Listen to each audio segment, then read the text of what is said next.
Some people, some leaders, all they do is to focus on their success, which is good, but you should also focus on stabilizing and sustaining what you do. In 44 BC, a man called Julius Caesar was murdered and backstabbed by those he thought he loved.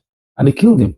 They stabbed him. It has been said historically that most likely maybe he would not have died if his friend, very close person called Brutus, had not also stabbed him from the back. And of course, you know the story. He looked back and saw his close friend and said, even you, Brutus. And like it is said in history, he died. Our great leader, Jesus, was sold for 30 pieces of silver by one of his close allies. This act of betrayal led to the crucifixion, one of the worst deaths anybody can die in their lifetime. This begs for us to look at the people that we relate with and for us to look at the future as we are building. Because if we will succeed and build legacies, we all need to overcome the schemes of wolves in sheep's clothing and to wipe out extinguishers. Extinguishers are people who dampen our spirit, dampen our work, and say things that will demoralize and put a wet cloth over the fire that we are sparking with what we are doing in our corner. So we need to stay ahead. Don't only fight and build a business, build a legacy, but you also need to pay attention to those who are erecting themselves to cut you off in your prime or when you are building your legacy. So now let's dig in and let's go start with the story man called Indira Gandhi. Long story short, it was her bodyguards that killed her. If you are going to deal with a particular group, why keep them as your bodyguard? Why keep people from that group as your bodyguard? And sadly, the men opened fire on her and she died. That is a very painful death, to be killed by people that are your close allies. So as leaders, the first thing that we need to do is that we need to recognize the arrows that fly by day and that also fly by night. You need to understand the arrows with which leaders are maimed, killed, or discouraged. And I'd like to talk about the first one, which is sabotage. A sabotage is a deliberate action to obstruct or destroy your work. I mean, like Nehemiah when he was trying to rebuild the walls of Jerusalem.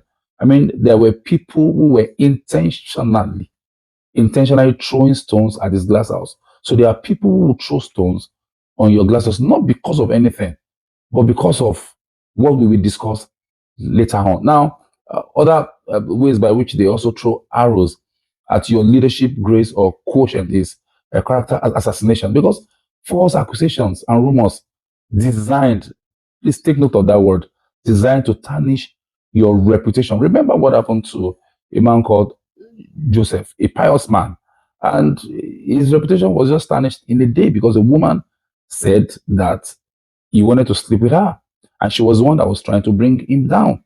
And so, in one day, his reputation was tarnished and was put in jail. So these are some of the things that people that are leaders that they go through. So don't give people the weapon to crucify you. So there are people that will in front of you, they just try to undermine your authority and to plan themselves in ways that whenever you give an edict or an instruction at your place of work, in the career place, in your house, if you're a father or your parent, somebody else can come and just say things. I remember we had a neighbor came to our house some years ago that came to say hi to us. And because I'm a Yoruba man, I teach my children the normal things that parents teach their children. When you wake up in the morning, you kneel down if you're a lady, and you greet your mom or dad, and if you're a guy, you prostrate. So this gentleman came to say hi to us, and then because my daughter greeted me, my daughter also proceeded to greet him, and he just said, no, don't kneel down for me. I'm not God. You don't have to kneel down. You don't have to kneel down. And I was not happy because it was actually undermining the things that I've taught my children.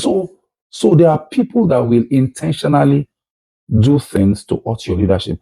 And some people will not do it intentionally. But you see, either intentionally or not intentionally, you must be careful about the kind of people that come around you. Because the key truth is that some of these actions come from a place of ignorance, from a place of envy, from a place of fear, from a place of insecurity, and sometimes it's just competitive spirit. So don't let others hurt you and bring down what you have been building for years, and to now come and tell you sorry. I mean, sorry is too cheap a price to pay for what you have been building.